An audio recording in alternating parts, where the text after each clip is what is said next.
భ్రమరాంబికా చెల్లి, ఏంటి అంత ఎత్తున ఉన్న శ్రీశైల శిఖరం వదిలి ఈ దుర్గమ్మ కొండకొచ్చావు? శ్రీశైలంలో ఉండే నా కష్టాలు చెప్పుకుందామని వచ్చానక్క. ఇంతలో నీ ముక్కు పుడకపోయిందని విన్నాను. పోలేదు. మరి గుళ్ళోనే ఉంది. గుళ్ళోనే ఉందా? కృష్ణవేణి చెల్లి నా ముక్కు పుడక అందుకోవాలని ఉరకలేస్తుంది.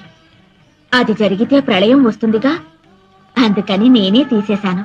ఎక్కడుంది? ఈ రాత్రి 1000 సంవత్సరాలకి ఓసారి వచ్చే దుర్గాష్టమి.